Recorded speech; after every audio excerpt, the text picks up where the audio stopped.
ಬೆಂಗಳೂರಿನ ಭೂಗತ ಲೋಕದ ಸಿಂಹಾಸನಕ್ಕಾಗಿ ನಡೆದ ಕಾಳಗದ ಕತೆ ಅಂಡರ್ ವರ್ಲ್ಡ್ ಫ್ಲಾಶ್ ಬ್ಯಾಕ್ಗೆ ಸ್ವಾಗತ. ನಾನು ಹಮೀದ್ ಪಾಳ್ಯ.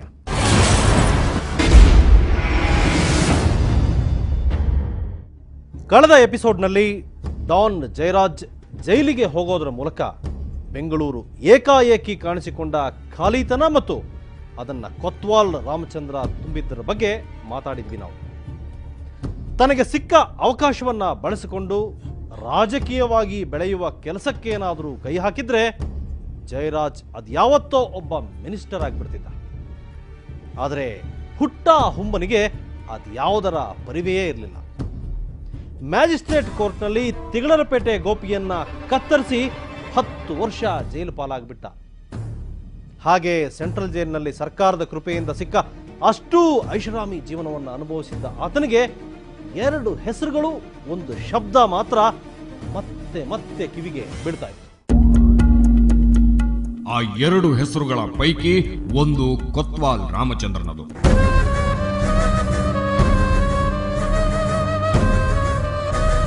ಇನ್ನೊಂದು ಆಯಿಲ್ ಕುಮಾರ್ನದು.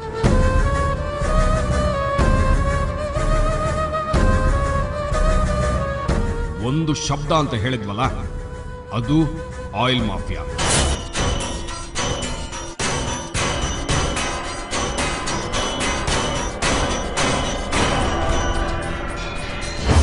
ತಾನು ಜೈಲಿಗೆ ಬಂದ ಮೇಲೆ ಆ ಕಡೆ ಕೊತ್ವಾಲ್ ರಾಮಚಂದ್ರ ಮತ್ತು ಆಯಿಲ್ ಕುಮಾರ ಸೇರಿಕೊಂಡು ಆಯಿಲ್ ಮಾಫಿಯಾದ ದುಡ್ಡಿನಲ್ಲಿ ಮುಳುಗೇಳುತ್ತಿದ್ದಾರೆ ಅನ್ನೋ ಮಾಹಿತಿ ಡಾನ್ಗೆ ದಿನ ಬೆಳಗಾದ್ರೆ ಬಂದು ತಲುಪ್ತಿತ್ತು.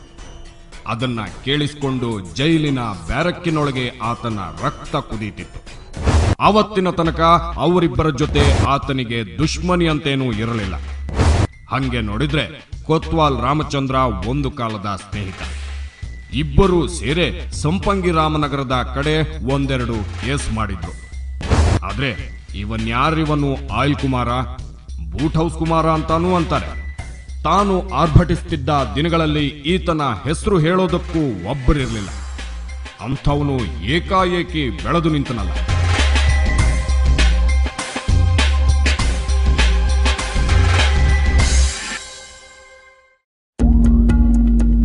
ಡಾನ್ ಅದರ ಬಗ್ಗೆ ಯೋಚಿಸುತ್ತಿದ್ದ. ಅದಕ್ಕಿಂತಲೂ ಜಾಸ್ತಿ ಆತನನ್ನ ಕೆರಳಿಸುತ್ತಿದ್ದದ್ದು ಒಂದು ವಿಷಯ.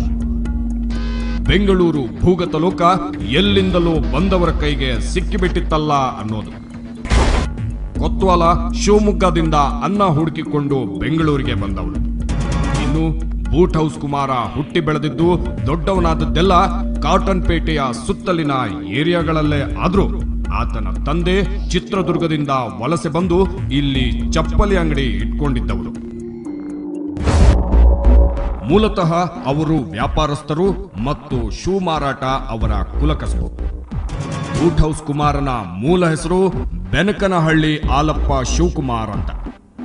ಈಗ ಚಿಕ್ಕಪೇಟೆಯಲ್ಲಿ ವಿಜಯಲಕ್ಷ್ಮಿ ಥಿಯೇಟರ್ ಇದೆ ನೋಡಿ, ಇದೇ ರೋಡ್ನಲ್ಲಿ ಇವನ ತಂದೆ ಆಲಪ್ಪನವರು ಅಮೆರಿಕನ್ ಬೂಟ್ ಹೌಸ್ ಅಂತ ಒಂದು ಶೂ ಅಂಗಡಿ ಇಟ್ಕೊಂಡಿದ್ರು. ಈಗ ಆ ಜಾಗದಲ್ಲಿ ದೊಡ್ಡದೊಂದು ಕಾಂಪ್ಲೆಕ್ಸ್ ಇದೆ, ಮಾನಂದಿ ಓಪಲ್ ಅಂತ.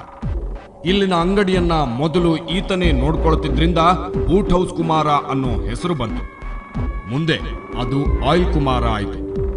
ಮೊದಲಿನಿಂದಲೂ ಮಹಾನ್ ಸೊಗಸುಗಾರ ಇವನು.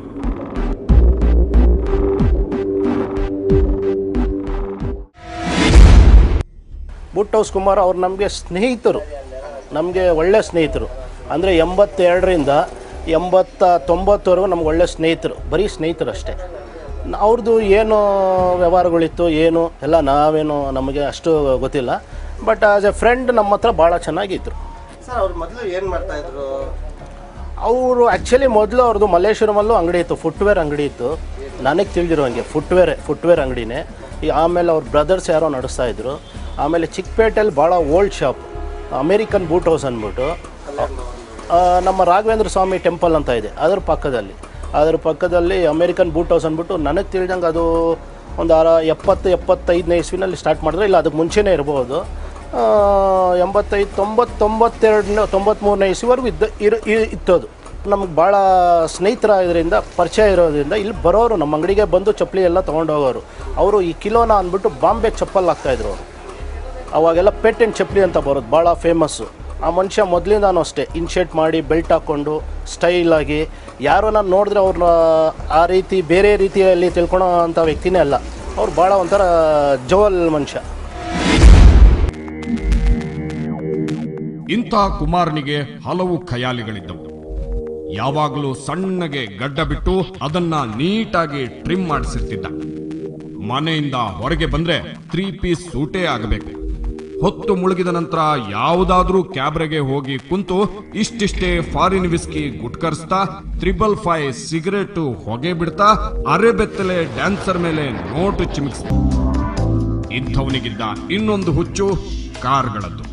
ಸ್ಟೇರಿಂಗ್ ವೀಲ್ ಹಿಡಿದು ಕುಳಿತ್ರೆ ಇವನ ಕಾರು ಓಡ್ತಿದ್ಯೋ ಹಾರ್ತಿದ್ಯೋ ಗೊತ್ತೇ ಆಗ್ತಿರ್ಲಿಲ್ಲ.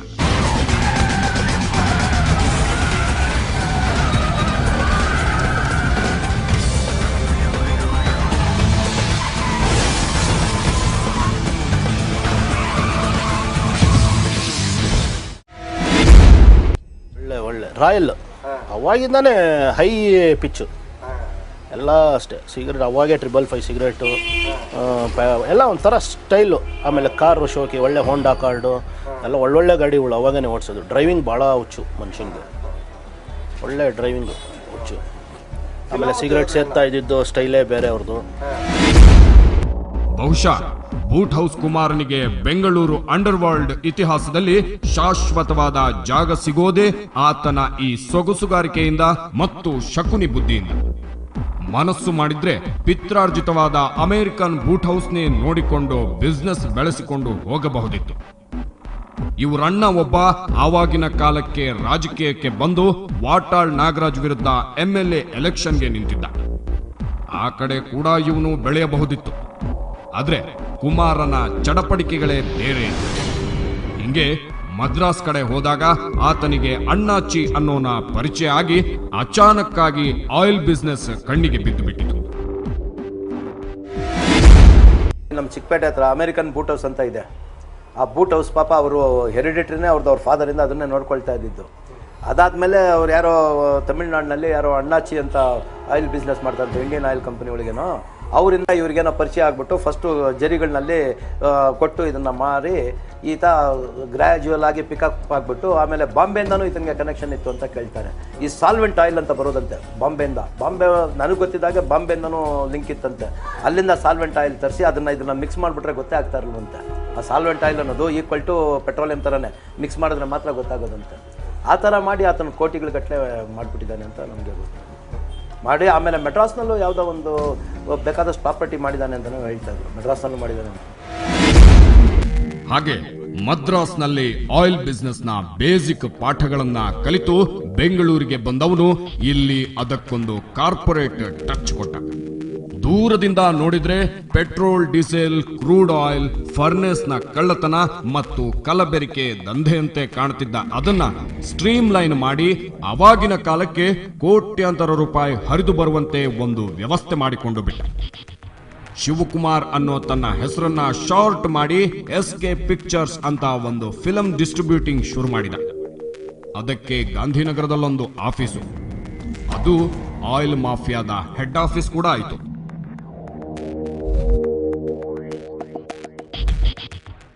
ಅದು ಆಯಿಲ್ ಕುಮಾರ್ನ ಚಾಣಾಕ್ಷತನ. ಆತ ಯಾವತ್ತೂ ಬೆಂಗಳೂರು ಭೂಗತ ಲೋಕದ ಸಿಂಹಾಸನದ ಮೇಲೆ ಆಸೆ ಪಟ್ಟವನಲ್ಲ. ಆದರೆ ಆ ಸಿಂಹಾಸನದ ಮೇಲೆ ಕುಳಿತವನು ತನ್ನ ಮಾತು ಕೇಳ್ಕೊಂಡಿರಬೇಕು ಅನ್ನೋ ಆಸೆ ಆತನಿಗಿತ್ತು.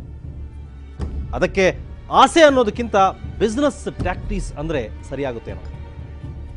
ಅಂಥದ್ದೊಂದು ಟ್ಯಾಕ್ಟಿಕ್ಸ್ ಇದ್ದಿದ್ದರಿಂದಲೇ ಆತ ಜೈಲಿನಲ್ಲಿದ್ದ ಡಾನ್ ಜಯರಾಜನಿಗೆ ಸಹಾಯ ಮಾಡ್ತಿದ್ದ. ಆದರೆ ಹುಲಿ ಹಸಿದಾಗ ತನಗೆ ಮಾಂಸ ಹಾಕಿದವನನ್ನು ಬಿಡೋದಿಲ್ಲ ಅನ್ನೋ ಸಿಂಪಲ್ ಸತ್ಯ ಅಂತ ಚಾಣಾಕ್ಷ ಆಯಿಲ್ ಕುಮಾರ್ನಿಗೂ ಆಗ ಅರ್ಥ ಆಗಿರಲಿಲ್ಲ. ಅದರಿಂದಾಗಿಯೇ ಒಂದು ರಕ್ತ ಸಿಕ್ತ ಅಧ್ಯಾಯ ಹುಟ್ಟುಕೊಂಡಿತ್ತು.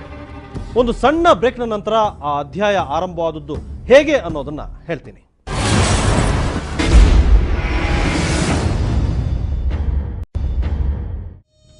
ತಿಗಳರಪೇಟೆ ಗೋಪಿಯ ಎದೆ ಬಗೆದು 10 ವರ್ಷಗಳ ಶಿಕ್ಷೆ ಅನುಭವಿಸ್ತಾ ಇದ್ದ ಜಯರಾಜ್ ಸಾಧ್ಯ ಆದಷ್ಟು ದಿನ ಜೈಲಲ್ಲೇ ಇರುವಂತಾಗಲಿ ಅಂತ ತುಂಬಾ ಜನ ಆಸೆ ಪಟ್ಟಿದ್ರು. ಆದರೆ ಅದಕ್ಕಾಗಿ ಹಗಲು ರಾತ್ರಿ ಓಡಾಡಿದವನು ಮಾತ್ರ ಗೋಪಿನೇ. ಆತ ಅದಕ್ಕಾಗಿ ದೇವೇಗೌಡರು ಸೇರಿದಂತೆ ಯಾರ್ಯಾರ್ದೋ ಮನೆಯ ಬಾಗಿಲು ಬಡ್ದ, ಜೀವರಾಜ್ ಆಳ್ವ ಸೇರಿದಂತೆ ಯಾರ್ಯಾರಿಗೋ ಧಮಕಿ ಹಾಕಿದ. ಆದರೆ ಅಂಥ ಗೋಪಿಯ ಕಣ್ಣು ತಪ್ಪಿಸಿ ಡಾನ್ ಜಯರಾಜ್ಗೆ ಸಹಾಯ ಮಾಡಿದವನು ಮಾತ್ರ ಅನಿಲ್ ಕುಮಾರ್. ಆ ಕೇಸ್ನಲ್ಲಿ ಜಯರಾಜನಿಗೆ ಜಾಮೀನು ಸಿಗೋದಕ್ಕೆ ಹೆಲ್ಪ್ ಮಾಡಿದ ಜೀವರಾಜ್ ಆಳ್ವಾರ ಸದಾಶಿವನಗರದ ಬಂಗಲೆಗೆ ನುಗ್ಗಿದ ಗೋಪಿ ಅವರಿಗೆ ಧಮಕಿ ಹಾಕಿದ ವಿಷಯ ಕಳೆದ ಎಪಿಸೋಡ್ನಲ್ಲಿ ಬಂದಿತ್ತು. ಸೆಷನ್ಸ್ ಕೋರ್ಟ್ನಲ್ಲಿ 5 ವರ್ಷ ಶಿಕ್ಷೆಯಾದಾಗ ಅದನ್ನ ಹೈಕೋರ್ಟ್ನಲ್ಲಿ 2 ವರ್ಷ ಇಳಿಸಿಕೊಳ್ಳೋ ಪ್ರಯತ್ನ ಮಾಡುತ್ತಿದ್ದ ಡಾನ್. ಆಗ ಈತ ದೇವೇಗೌಡರ ಸಹಾಯ ಕೇಳಿಕೊಂಡು ಹೋದದ್ದು, ಅವರಿಂದಾಗಿಯೇ ಹೈಕೋರ್ಟ್ನಲ್ಲಿ ಜಯರಾಜನಿಗೆ 10 ವರ್ಷ ಶಿಕ್ಷೆ ಆಯಿತು ಅಂತ ಗೋಪಿ ಇವತ್ತಿನ ತನಕ ನಂಬಿಕೊಂಡಿರೋ ವಿಷಯ ಕೂಡ ಕಳೆದ ಸಲಾನೇ ಹೇಳಿದ್ವಿ. ಮುಂದೆ ಸುಪ್ರೀಂ ಕೋರ್ಟ್ಗೆ ವಿಷಯ ತಗೊಂಡು ಹೋಗಿ ಅಲ್ಲೇನಾದ್ರೂ ಆಟ ಆಡಬೇಕು ಅನ್ನೋ ಪ್ರಯತ್ನಗಳು ಶುರುವಾದವು. ಆಗ ಈ ಕಥೆಯಲ್ಲಿ ತೀರಾ ಅಚಾನಕ್ಕಾಗಿ ಬಂದು ಮರೆಯಾಗಿ ಬಿಡೋರು ಈಗಿನ ಲೋಕಾಯುಕ್ತ ನ್ಯಾಯಮೂರ್ತಿ ಸಂತೋಷ್ ಹೆಗಡೆ ಅವರು. ಪುನಃ ಇವನಿಗೆ ಹೈಕೋರ್ಟ್ನಲ್ಲಿ 10 ಇಯರ್ಸ್ ಆಗಿಬಿಟ್ಟಾಗ ಇವರೆಲ್ಲ ಹೋಗಿ ರಿಕ್ವೆಸ್ಟ್ ಮಾಡಿಕೊಂಡು ಏನಾದರೂ ಮಾಡಿ ಅಂತ ಹೇಳಿ ಸ್ಪೀಕರ್ ಆಗಿದ್ರು ಆ ಕಾಲದಲ್ಲಿ KS ಹೆಗ್ಡೆ ಅಂತ, ನಮ್ಮ ಕರ್ನಾಟಕದವರು. ಇವಾಗ ಇವರಿದ್ದಾರಲ್ಲ ಸಂತೋಷ್ ಹೆಗ್ಡೆ ಅವ್ರ ಫಾದರು, ಅವ್ರ ಹತ್ರ ಹೋಗಿ ಸುಪ್ರೀಂ ಕೋರ್ಟ್ನಲ್ಲಿ ಏನಾದರೂ ಮಾಡೋಣ ಅಂತ ಮ್ಯಾಕ್ಸಿಮಮ್ ಟ್ರೈ ಮಾಡಿದ್ರು. ಆವಾಗ ಮ್ಯಾಂಗ್ಳೂರು ಕಡೆ ಇರ್ತಕ್ಕಂಥ MLAs ಒಂದು 4-5 ಜನ, ಜೀವರಾಜ್ ಆಳ್ವಾನೂ ಹೋಗಿದ್ರು ಅಲ್ಲಿಗೆ. ಆದರೆ ಹೋಗೋದಕ್ಕಿಂತ ಮೊದಲು ನನ್ನ ಹತ್ರ ಹೇಳಿಬಿಟ್ಟೆ ಹೋದರು, ಈ ಥರ ಹೀಗಾಗಿದೆ, ನಾನು ಹೋಗ್ತಾ ಇದ್ದೀನಿ ಗೋಪಿಯವರೇ, ದಯವಿಟ್ಟು ಏನು ತಿಳ್ಕೊಬೇಡಿ, ಅಲ್ಲಿ ಹೋದ್ರೂ ಯಾರೂ ಅವ್ರಿಗೆ ಸಪೋರ್ಟ್ ಮಾಡಲ್ಲ, ನಾನು ಹೋಗ್ತಾ ಇದ್ದೀನಿ ಅಂತ ಮೊದಲೇ ವಿಷಯ ತಿಳಿಸ್ಬಿಟ್ಟು ನನಗೆ ಅವ್ರು ಹೋದರು ಅಲ್ಲಿ. ಆದರೆ ನಾನು ಇಲ್ಲಿ ಹೋಗಿ ಸಂತೋಷ್ ಹೆಗ್ಡೆ ಅವ್ರನ್ನ ಸದಾಶಿವನಗರದಲ್ಲಿ ಅವ್ರ ಮನೆ ಇತ್ತು, ಹೋಗಿ ಅವರಿಗೆ ಕೇಳ್ಕೊಂಡೆ, ಈ ಥರ ಹಿಂಗಾಗಿದೆ, ನಿಮ್ಮ ಫಾದರ್ನ ಹಿಡ್ದೇನೋ ಸುಪ್ರೀಂ ಕೋರ್ಟ್ನಲ್ಲಿ ಮೂವ್ ಮಾಡ್ತಾ ಇದ್ದಾರೆ, ದಯವಿಟ್ಟು ಅದನ್ನು ಸ್ವಲ್ಪ ಇದು ಮಾಡಿ ಸರ್ ಅಂತ. ಪಾಪ ಇವರು ಆ ಕಾಲದಲ್ಲಿ ಲೈಟ್ನಿಂಗ್ ಕಾಲ್ ಹಾಕಿ ಪಾಪ ಅವ್ರ ಫಾದರ್ ಹತ್ರ ಹೇಳಿ ಅವರಿಗೆ ಸಹಾಯ ಮಾಡ್ದಂಗೆ, ಇಂಥ ರೌಡಿಸಮ್ಗೆ ಹೆಲ್ಪ್ ಮಾಡ್ದಂಗೆ ಸಂತೋಷ್ ಹೆಗ್ಡೆ ಅವ್ರು ಆ ಕಾಲದಲ್ಲೇ ಮಾಡಿದರು, ನನಗೆ 86ನಲ್ಲೇ ಮಾಡಿದರು. ಜಸ್ಟಿಸ್ ಸಂತೋಷ್ ಹೆಗಡೆ ಅವರಿಗೆ ಈಗ ಈ ವಿಷಯ ನೆನಪಾದ್ರೂ ಇದೆಯೋ ಇಲ್ವೋ, ಆದ್ರೆ ಗೋಪಿ ಮಾತ್ರ ಇವತ್ತಿಗೂ ಅವರನ್ನ ತಂಪೊತ್ತಿನಲ್ಲಿ ನೆನೆಸಿಕೊಳ್ತಾನೆ. ಒಟ್ನಲ್ಲಿ ಸಂತೋಷ್ ಹೆಗಡೆ ಅವರ ಫೋನ್ ಕಾಲು ಸೇರಿದಂತೆ ಏನೇನೋ ವರ್ಕೌಟ್ ಆಗಿ ಡಾನ್ ಸುಪ್ರೀಂ ಕೋರ್ಟ್ಗೆ ಹೋಗೋ ಯೋಚನೆನೇ ಕೈಬಿಟ್ಟು ಬಿಟ್ಟ. ಹಾಗೆ 10 ವರ್ಷಗಳ ಶಿಕ್ಷೆಯ ದಿನಗಳನ್ನ ಈತ ಒಂದೊಂದಾಗಿ ಎಣಿಸ್ತಿದ್ರೆ ಹೊರ ಜಗತ್ತಿನಲ್ಲಿ ಬೂಟ್ ಹೌಸ್ ಕುಮಾರ ತನ್ನ ದಂಧೆಯನ್ನ ವ್ಯವಸ್ಥಿತವಾಗಿ ಕಟ್ತಿದ್ದ.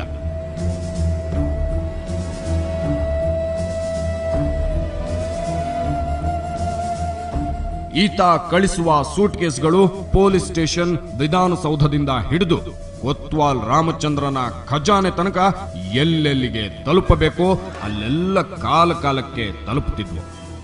ಅದನ್ನಿಟ್ಟುಕೊಂಡ ಕೊತ್ವಾಲ ಇಡೀ ಬೆಂಗಳೂರು ತುಂಬಾ ತನ್ನ ಹುಡುಗರದೊಂದು ಸೈನ್ಯ ಕಟ್ಟಿಬಿಟ್ಟ. ಉಳಿದ ಕಡೆಗಳಲ್ಲಿ ಒತ್ತಟ್ಟಿಗಿರಲಿ, ಕಮಿಷನರ್ ಆಫೀಸ್ನಲ್ಲಿ ತನ್ನ ಮಾಹಿತಿದಾರರನ್ನ ತಯಾರು ಮಾಡಿಕೊಂಡ. ಆ ವಿಷಯದಲ್ಲಿ ಜಯರಾಜನಿಗಿಂತ ಇವನೇ ಒಂದು ಕೈ ಮೇಲು. ಜಯರಾಜನದ್ದು ಮಹಾನ್ ಸಾಮ್ರಾಜ್ಯದ ಏಕಚಕ್ರಾಧಿಪತಿ ಆಗಬೇಕು ಅನ್ನೋ ಆಸೆ ಆದ್ರೆ, ಕೊತ್ವಾಲ್ನದ್ದು ಇರೋ ಪಾಳೆ ಪಟ್ಟಿಗೆ ಗಟ್ಟಿಯಾದ ಕೋಟೆ ಕಟ್ಟಿ ತೋಪು ನಿಲ್ಲಿಸಿ ಬಂದೋಬಸ್ತು ಮಾಡಿಕೊಳ್ಳೋ ಜಾಯಮಾನ. ಒಟ್ಟು ನಮ್ಮ ತರ ಇಡೀ ಬೆಂಗಳೂರು ಸಿಗ್ತಾ ಇರಲಿಲ್ಲ.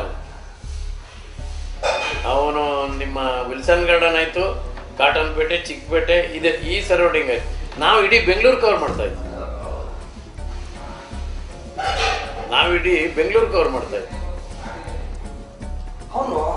ಮತ್ತೆ ನಮ್ಮ ತರ ಎಸ್ಕೇಪ್ ಆಗೋದು ಅಷ್ಟು ಚಾಲಕ ಅವನ ಹತ್ರ ಇರಲಿಲ್ಲ. ಬೈಲೋನ್ ಬುದ್ಧಿ ಮಂಡ ಅಂತೇಳಿ ಹೇಳ್ತಾರೆ.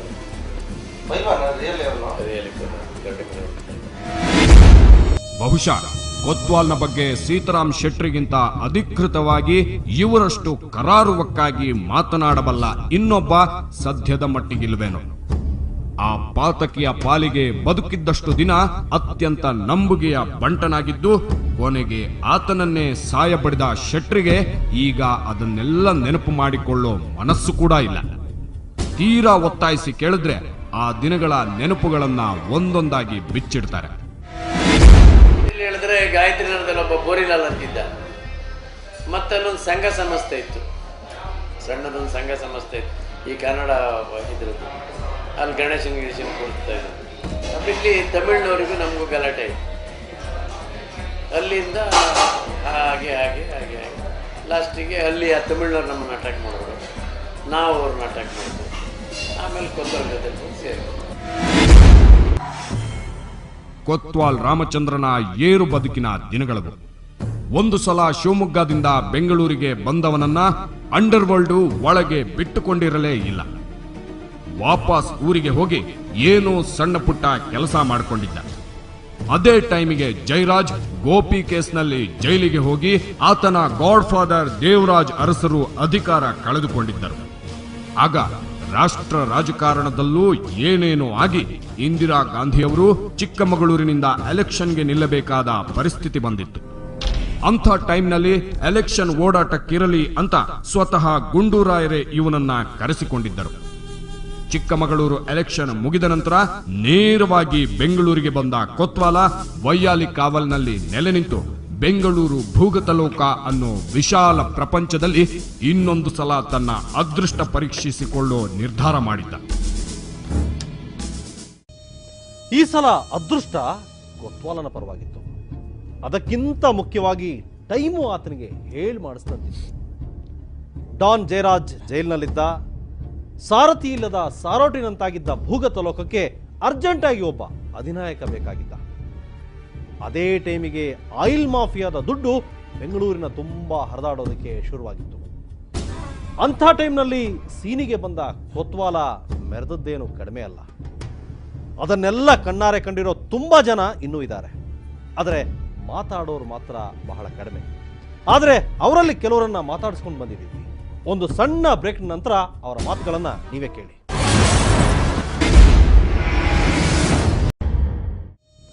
ಡಾನ್ ಜಯರಾಜ್ ಚಿಕ್ಕಂದಿನಿಂದಲೇ ಗರಡಿ ಮನೆಯಲ್ಲಿ ಕುಸ್ತಿಯ ಪಟ್ಟುಗಳನ್ನು ಕಲಿತು ಪೈಲ್ವಾನಿಕೆ ಮಾಡಿಕೊಂಡು ಬೆಳೆದವನು.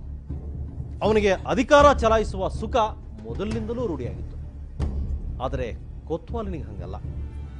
ಜಯರಾಜನಿಗೆ ಹೋಲಿಸಿದರೆ ಆತ ಮನೆ ಕಡೆ ಅನುಕೂಲಿಸ್ತಾ ಕೂಡ ಅಲ್ಲ. ನೇವಿಯಲ್ಲಿ ಸಣ್ಣ ನೌಕರಿಗೆ ಸೇರ್ಕೊಂಡವನು ಹಿರಿಯ ಅಧಿಕಾರಿಗಳ ಆರ್ಡರ್ ಅನ್ನ ನಾಯಿಯಂತೆ ಕೇಳಿ ಪಾಲಿಸಬೇಕು ಅನ್ನೋ ಸೈನ್ಯದ ಬೇಸಿಕ್ ಪಾಠ ಕೇಳಿಸ್ಕೊಂಡು ಅದು ಆಗದೆ ಇದ್ದಾಗ ಅಲ್ಲಿಂದ ಓಡ್ ಬಂದವನಿಗೆ ಬೆಂಗಳೂರಿನ ಭೂಗತಲೋಕ ತನ್ನನ್ನು ಕಂಡು ಹೆದರುತ್ತೆ ಅನ್ನೋದು ಗೊತ್ತಾದದ್ದೇ ತಡ. ಆತನ ತಲೆ ಹೆಗಲ ಮೇಲೆ ಇಲ್ಲೇ ಇಲ್ಲ. ಬೆಂಗಳೂರು ಅವಂದಂತ ಯಾರ್ದು ಅಂತ ತೋರಿಸ್ತೀವಿ. 10 ವರ್ಷ ಜೈಲ್ ತೀರಿಸ್ ಬಂದ್ರು ಬುದ್ಧಿ ಬರಲಿಲ್ಲ ಮುದ್ಕ ಜಯರಾಜನಿಗೆ. ಕುಮಾರ್, ಯಾವ ಕಾರಣಕ್ಕೂ 5,000 ಏರಿಸ್ಬೇಡಿ. ಅದೇನು ಮಾಡ್ಕತಾನೋ ನೋಡೋಣ. ಹೆಚ್ಚು ಕಡಿಮೆ ಹಿಂಗೆ ಇದ್ದವು ಕೊತ್ವಾಲನ ಮೆರೆದಾಟದ ದಿನಗಳು. ಆ ಹೈಟು ಪರ್ಸನಾಲಿಟಿಗೆ ಒಂಥರ ಹೆದರಿಸೋ ಶಕ್ತಿ ಇತ್ತು. ಬಾಯಿ ತೆರೆದು ಬಿಟ್ರೆ ಖಡ್ಗಕ್ಕೆ ಖಡ್ಗ ತಾಕಿದಂಥ ಧ್ವನಿ. ಆಯಿಲ್ ಕುಮಾರ್ನ ಸೂಟ್ ಕೇಸ್ ಬರೋದಕ್ಕೆ ಶುರು ಮಾಡಿದ ಮೇಲೆ ಸ್ವಲ್ಪ ಚಿನ್ನಾಗಿನ ತಗೊಂಡ. ಒಂದೇ ಸಲಕ್ಕೆ 10 ಬುಲೆಟ್ ತಗೊಂಡು ಜೊತೆಗಿರೋರಿಗೆಲ್ಲ ಕೊಟ್ಟ. ಅವರೆಲ್ಲ ಗುಡುಗುಡಿಸ್ಕೊಂಡು ಬಂದ್ರೆ ಏರಿಯಾ ನಡುಗ್ತಿತ್ತು.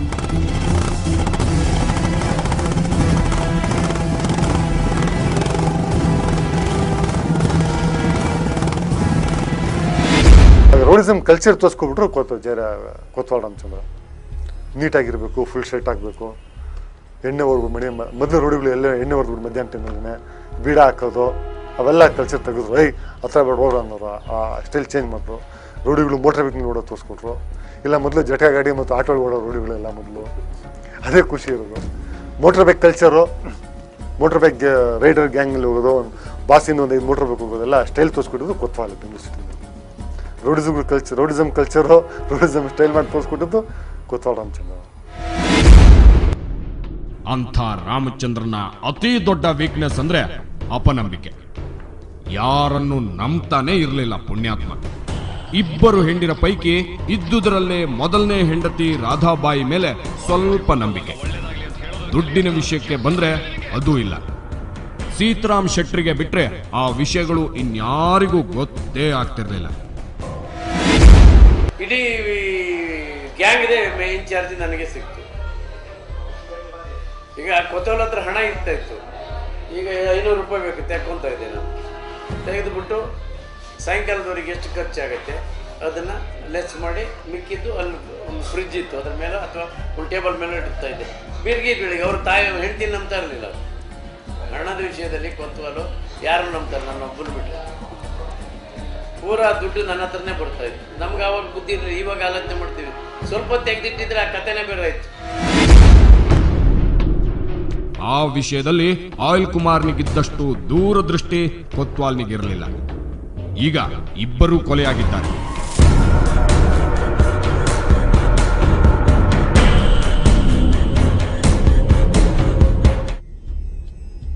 ಆದ್ರೆ ಸದ್ಯಕ್ಕೆ ಕುಮಾರ್ನ ಹೆಂಡತಿ ಮಕ್ಕಳ ಲೈಫ್ ಸ್ಟೈಲ್ಗೂ ಕೊತ್ವಾಲ್ನ ಹೆಂಡತಿ ಮಕ್ಕಳ ಲೈಫ್ ಸ್ಟೈಲ್ಗೂ ಹೋಲಿಸಿ ನೋಡಿದ್ರೆ ಯಾರು ಎಷ್ಟರ ಮಟ್ಟಿಗೆ ಜಾಣರು ಅನ್ನೋದು ಅರ್ಥ ಆಗುತ್ತೆ. ಅದ್ರ ಬಗ್ಗೆ ಮತ್ಯಾವತ್ತಾದ್ರೂ ಮಾತಾಡೋಣಂತೆ. ಒಟ್ನಲ್ಲಿ ಈ ಕಡೆ ಕೊತ್ವಾಲ್ ಉತ್ತುಂಗದ ದಿನಗಳಲ್ಲಿದ್ರೆ ಆ ಕಡೆ ಜಯರಾಜನಿಗೆ ಅದು ಕಡು ಕಷ್ಟದ ಪರ್ವ. ಜೈಲಿನಲ್ಲಿ ಕುಳಿತ ಡಾನ್ 10 ವರ್ಷದ ಶಿಕ್ಷೆಯನ್ನ ಆದಷ್ಟು ಬೇಗ ಮುಗಿಸಬೇಕು ಅಂತ ಶತಪ್ರಯತ್ನ ಮಾಡುತ್ತಿದ್ದ. ವಿಚಿತ್ರ ಅಂದ್ರೆ ಇದಕ್ಕೆಲ್ಲ ಜಯರಾಜನಿಗೆ ಸಹಾಯ ಮಾಡಿದವನೇ ಆಯಿಲ್ ಕುಮಾರ್. ಒಂದು ಕಡೆ ಕೊತ್ವಾಲನ ಜೊತೆಗೂ ಚೆನ್ನಾಗಿದ್ದ ಈತ ಯಾವುದಕ್ಕೂ ಇರ್ಲಿ, ಹೊರಗೆ ಬಂದ ಮೇಲೆ ಹೆಲ್ಪ್ ಆಗಬಹುದು ಅಂತ ಜಯರಾಜನಿಗೆ ಅದೊಂದು ಕೆಲಸ ಮಾಡಿಬಿಟ್ಟ. ಭರ್ತಿ 4 ತಿಂಗಳ ಮೊದಲೇ ಜೈಲಿಂದ ಬಿಡುಗಡೆಯಾಗಿ ಬಂದ ಡಾನ್ನ ಮನಸ್ಸಿನಲ್ಲಿ ಒಂದೇ ಹುಳ ಕೊರೆಯುತ್ತಿತ್ತು. ಬೆಂಗಳೂರಿನಲ್ಲಿ ಆಯಿಲ್ ಮಾಫಿಯಾ ಬೆಳೆದು ನಿಂತಿದೆ. ಅದನ್ನ ಆಯಿಲ್ ಕುಮಾರ ಮತ್ತು ಕೊತ್ವಾಲ್ ರಾಮಚಂದ್ರ ಆಳುತ್ತಿದ್ದಾರೆ ಅನ್ನೋದು. ಬಿಡುಗಡೆಯಾದ ನಂತರ 2 ದಿನ ಸುಮ್ಮನಾದ ಆತ. 3ನೇ ದಿನ ಗಾಂಧಿನಗರದ ಆಯಿಲ್ ಕುಮಾರ್ನ ಆಫೀಸ್ ಮುಂದೆ ಒಂದು ದಾಳ ಉದುರಿಸಿದ.